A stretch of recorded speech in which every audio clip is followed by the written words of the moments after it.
Oh, hey, you there? Hey, what's up? Oh, I can't call it. Get my messy place over here trying to get these kids together.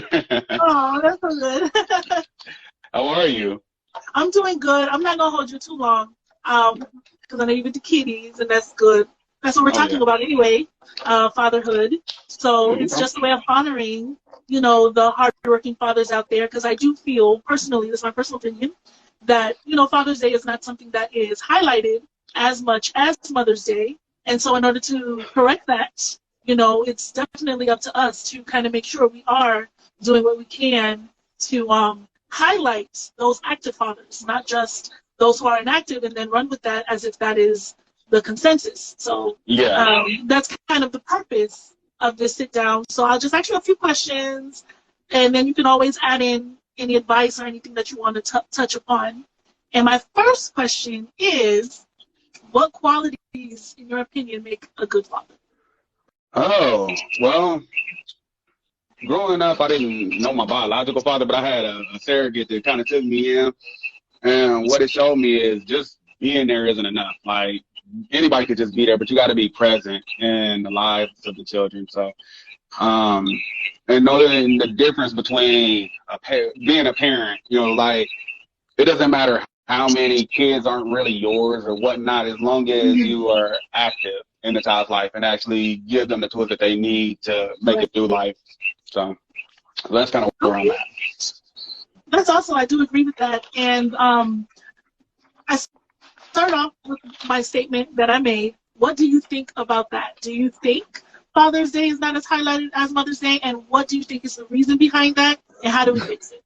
Of course, I do believe Mother's Day is, probably the most celebrated holiday, right around Christmas and all that other good stuff, and Thanksgiving. I don't even know if there really is a fix for something like that. It's just one of those things. Fathers are just as important.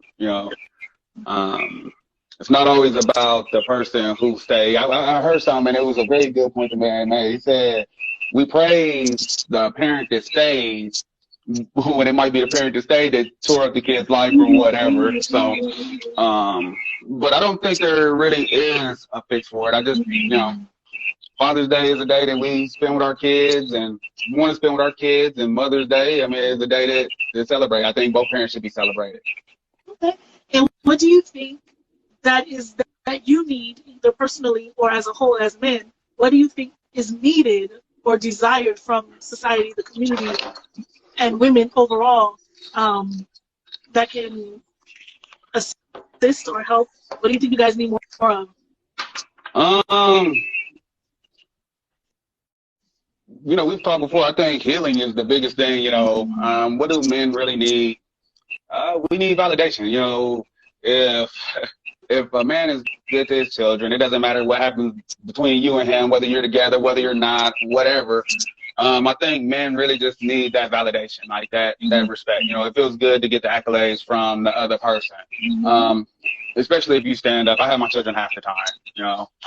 Um, so I do all of the same things. I'm cooking, I'm cleaning, I'm going out to parks, and by all means, the children are safe. So I think just having that validation and having a person to respect, because at the end of the day, I think moms want that type of respect too, for cooking, cleaning, working, and just realizing that, in a mom's absence, if that dad is all they got and that's a good dad, because there's a lot of people out here, men and women alike, that don't really care to be parents to their children. So I think just validation and respect amongst each other. I don't think it's really anything more that anybody could ask for. Nice, nice. And what would you say is the greatest lesson for you as a father over that whole span of time as you've been raising your children? What has been the greatest lesson versus the most difficult lesson? It could be the same. Well, I've been a parent for a very long time. My oldest is 21, so I got them from 21 to 5. Patience. Patience, seeing some of the things that my mom and my dad went through, just trying to keep me alive and out of jail and things like that. You never stop worrying about them. You try and look at everything that could, or everything that could happen. You don't have any control of it. So I think just patience. Patience and acceptance, like accepting, these are my kids. I'm not perfect. They may not be perfect, but if they are ended up in a better spot than where I was at their age, and they can continue to grow and I can continue to give knowledge, I think that is by far the most gratifying feeling I could have as a parent. And just watching them grow up and just being active and being there. Nice. And what advice would you have for maybe a father that's struggling to get on track? What advice would you give them? If I could say anything, it would be, even if it don't feel like you getting ahead now or everything is hard or whatever, it's about how they view you as they grow up. So I think it's very vital that you don't stop fighting, don't just give up, because later on, that'll be that thumbprint on them. It'll be about how they look at you. You got kids that adore mom or adore dad, and it's because of the being active and not stopping, not just not giving up. So I think that'd be the biggest thing I could tell anybody. Just don't give up. You're not really giving up on you. You're not giving up on yourself. You're giving up on them. So yeah, no matter what you go through, just sit one foot in front of the other and just keep it moving. And what advice do you have for like the children who don't have their fathers present in their lives? What advice would you give them on how to navigate through that? Pick a role model, pick a mentor. You don't have to know the mentor. It could be through books, it could be through videos. Live by principle, If you learn and live by principles, you just not really arguing facts versus whatever. If it's a principle, and just to root yourself in that. And same as I would give any parent, just keep it moving. Find good mentors, and you never hear about these what we deem successful in society. We never hear about them struggling about being the best. I think Kevin Hart was the one that said, what did he say? He didn't take the SATs or something serious, but all of his friends, when they did good things, and it was pretty much the message was, take your life serious.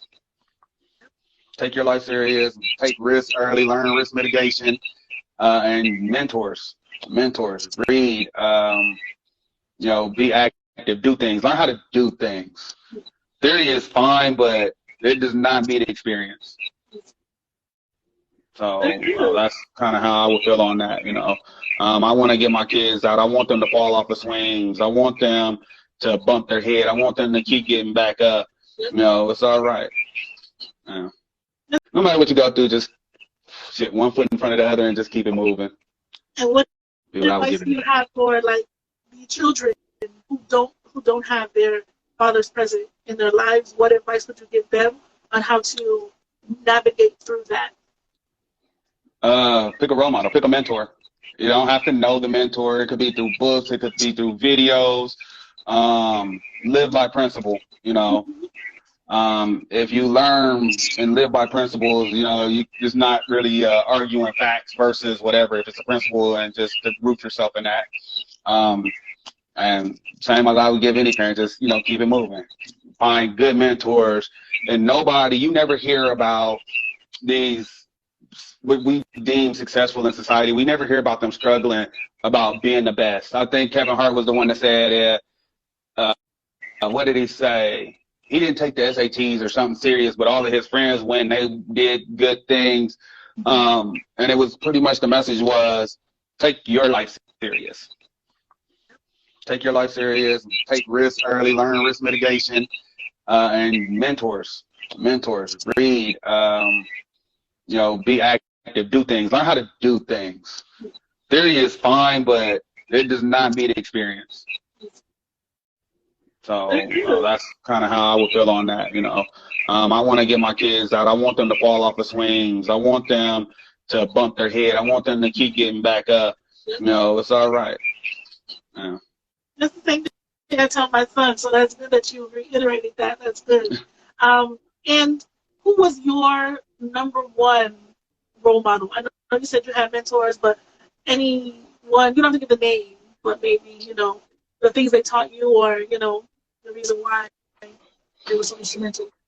I've had a ton of role models. I have to say my sisters were really were my Oh, role that's models. great. Yeah. It's just kind of I soaked up the game from all of the women around me. And just seeing how we men and women socialize differently. And just watching how they conduct business, all very successful, they're doing their thing. And still taking time to slow down. I have a good friend that owns a lot of real estate out here where I'm at, and I mean, just pretty much slows down. And a real mentor or big sister or big brother are different than just an older sibling, because older is just at an age. A big brother or a big sister, they actually slow down to show that younger sibling. I watch how my sister is with my youngest sister. I watch how she is with all of the nieces and nephews in the family, including my children and all our other siblings' children, our nieces and nephews, so the great nieces and nephews, and they just all adore her. But she is, no matter how busy she is, if you call, she's going to answer. She's going to call back, and she's going to put that time in. Or, if it's nothing but, like, my daughter wanted a fanny pack, out of all things, 6-year-old with a fanny pack. But she, took time out of her day to order our fanny pack and send it through all of the rest of the stuff she has going on. So just to show that kind of, I don't know, I don't even know the word, just to be there, to be present, in everybody's lives and stuff. So, and to want to do good for people. I think that's my best role model. That's cool. That's dope.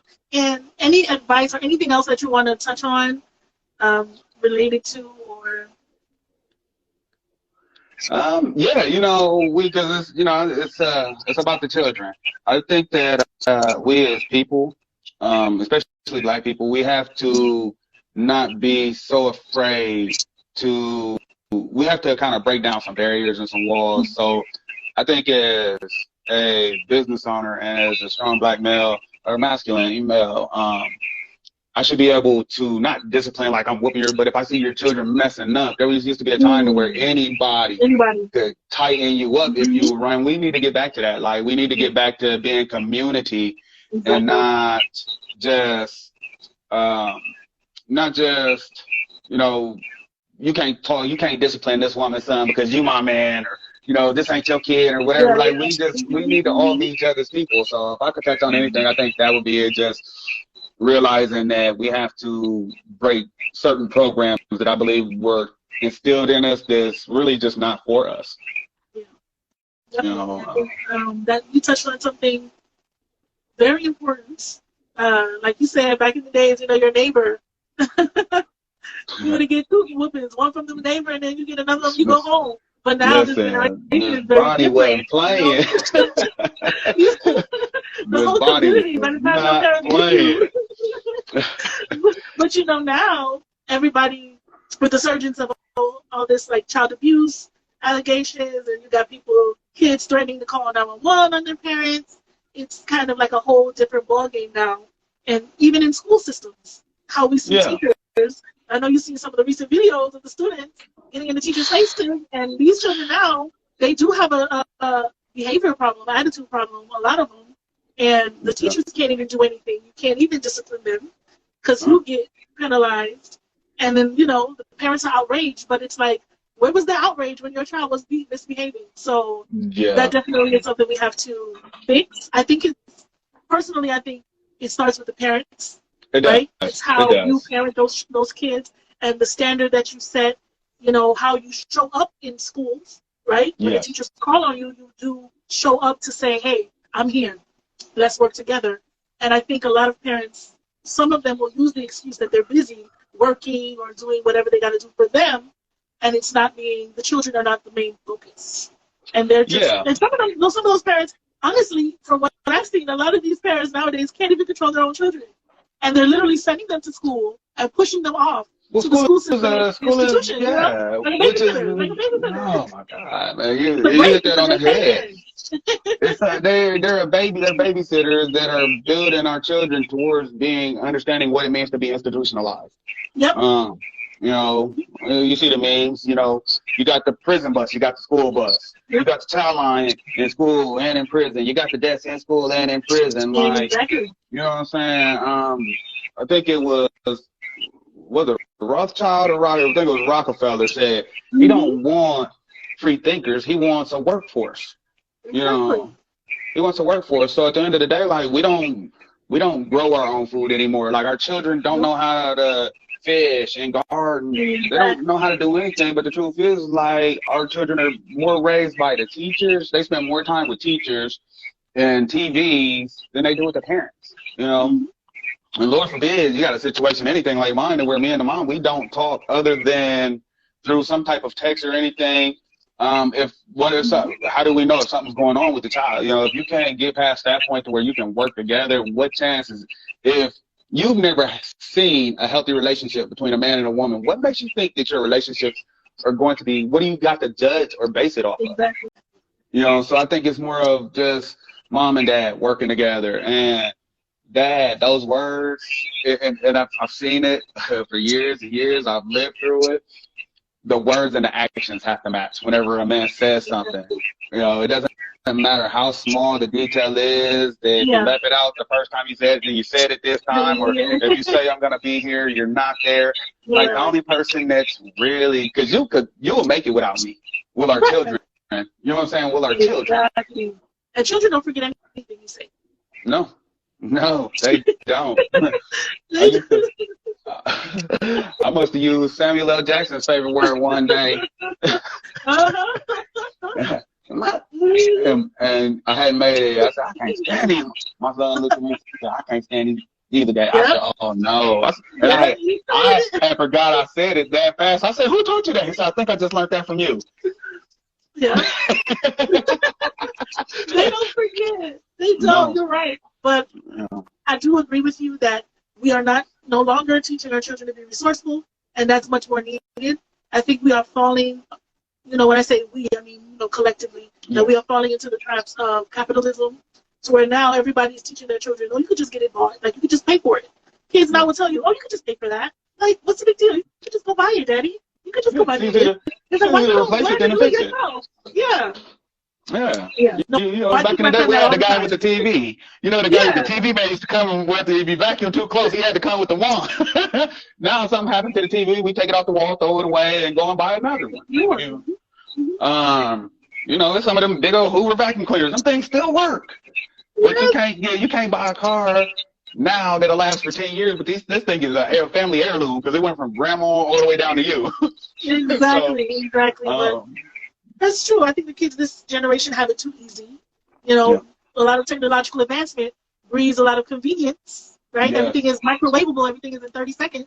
I can get an Uber here in 30 seconds. I can get this thing here. I can get whatever I want with a touch of a button. So I don't really need to work. I don't really need to do anything. I don't need to work hard. I can just order it. I can just DoorDash. A tree. When was the last time you saw it? When I grew up, you could throw one rock and knock 12 kids out of any given tree in our neighborhood. You can't do that anymore. I have not seen a kid climb a tree in a very long time, or even a fence. Sometimes something simple as a fence, or just playing outside. Well, we was climbing fences. We was jumping fences for different reasons. Yeah, that's what I mean. Like, I just took a pause. You saw that pause? I was like jumping fence. I'm like, well, we jump fence, but it's for something else. Yeah. But I mean, as far as play. But you don't. Yeah, it's been a while. It's been a while. Even to see them, ride a bike. I don't know. I don't really see that a lot in the neighborhood. Just kickball, football, playing curb. You don't see those things. And we need that. I think what it really takes is us going back to how we used to be, because we don't do it anymore. We don't socialize anymore like we used to. No. And I think they'll get back. I mean, back in the day, they was throwing card parties and you was gonna stay back there. You ain't come out here with the grown-ups, but they was having their drinks. They was socializing. We don't do that. And it's not even just family. This is the whole mom and dad friends type thing. We socialize. They socialize, and we just don't. So I think that there's something that's lost whenever you don't have that connection. And in order to save our children, like they need to see that everybody collectively among us, we're not all against each other. Yeah. So true.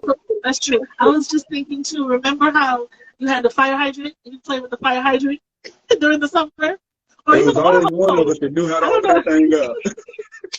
They don't do that anymore. They don't even play board games anymore. Mhm. Everything now is with the phone. Yeah. So And it's an addiction, you know. I posted a video on Facebook thinking of where a guy let his baby taste a lollipop, and the little baby went crazy, like, "Oh, give it back, give it back." You know, and I said this pretty much sums up addiction. Our children are addicted to these phones. You know, my son, he used to always want to play Roblox and this and that. I started taking his phone. Like, he's fine. What do you even need a phone for? Go tear something up. If yeah. I could let him keep the phone, I wouldn't be over there trying to clean up the house right now. But I would just rather him learn by doing than just sitting around and watching. Like I told him, every video game that you watch on YouTube or you play, somebody had to invent that. And they had to learn how to read to do it. So that's the first thing you need to do. Just learn how to read and just spending that time. You got to spend time. The one thing that I can say I have never regretted is any of the time that I put into my children. Yeah. Oh, I like that. I like to hear it. But yeah, you are definitely correct. I was even telling my son earlier how people nowadays don't even read. They get audiobooks to read for them. And I remember when he was really young. I remember when he was really young, and he used to always come up with like these smart answers, like defenses, like, "Oh well, you know, audiobooks can do this," and he was always defending audiobooks. And so to see now, he was literally just now defending the opposite, the opposition. He was like, "Why don't people read more? I don't get it. Why are the audiobooks more expensive? Why are they more in demand? You know, reading is so great. It doesn't beat holding the book in your hand." And I was like, "Really? Mm-hmm. Oh, so now you feel that way?" Yeah, I get the name Boy Genius for nothing. You ain't nicknaming Boy Genius for nothing. Now it's just getting close to just being genius. Yeah, like, and I'm just looking at him like, really? Because before I couldn't even get you to even want to hold a book.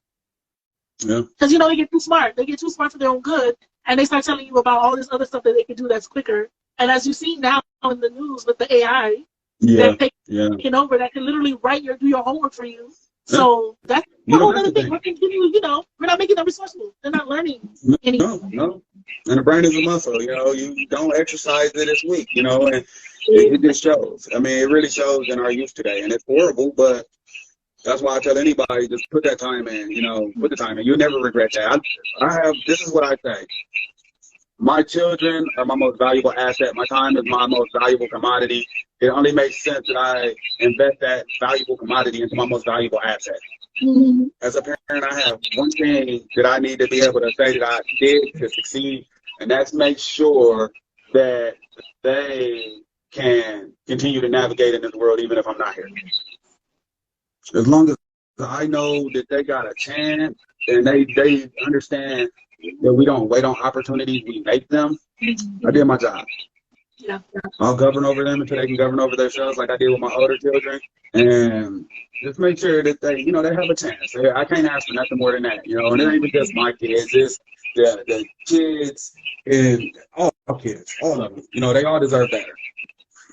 They all deserve better. So as long as I can be here, that's what I do. And I think that right there is, I think that's what being a dad is, or being a parent. You want to be a parent to all of the children, not just my kids. I want, they celebrate Mother's Day and Father's Day, but the truth is, I believe we need to spend more time celebrating our children. Mm-hmm. Amen. That's true. Yeah, I think that ultimately, I think that's all it is. I just want to spend. So for me, it's gonna be day, every day. I try and tell them every day is Christmas. Every day that you got up and you got lights, you got food, you're able to move. Like every day is Mother's Day. Every day is Father's Day. We should be celebrating each other all the time. So. And are you making sure that you're making space while being a father to still tap into your own self-care? Yes. You gotta let go. You gotta let go. But I think that also goes to show, because how can I express what healthy love is to them if I'm not healthy for myself? Yeah. So to get up and to do things, like I said, I just went and bought a whole volume of fishing books. Why? I don't get to fish often, but I still like to read about fishing. Yeah. Two things that I enjoy, the way my place is set up, the master bedroom is in the back, and the kids' room is up front. So they always are in my room, and I'm always on the couch.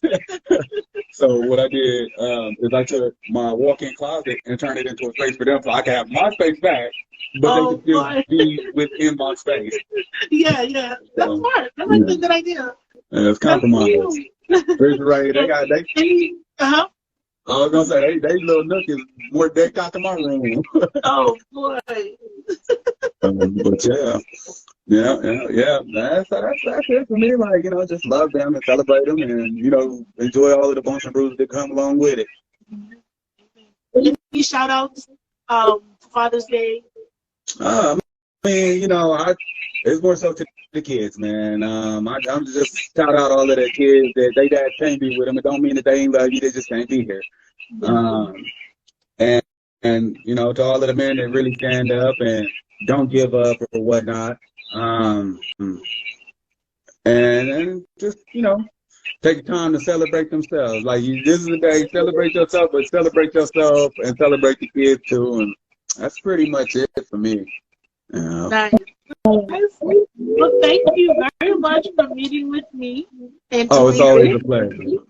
Always a pleasure. And I know you have some topics in the future that you wanted to discuss.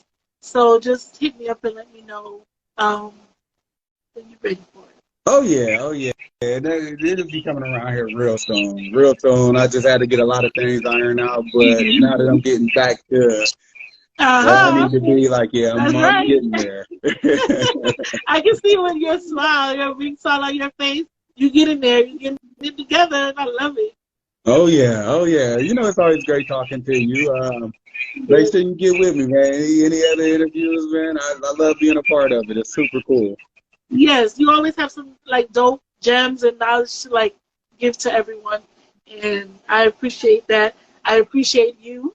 So happy early Father's Day to you. Okay. Thank you. Well, take care, and I'll get with you soon. Yeah. We'll talk. Oh yeah, most definitely. Take care. You too. Bye. Yeah, bye.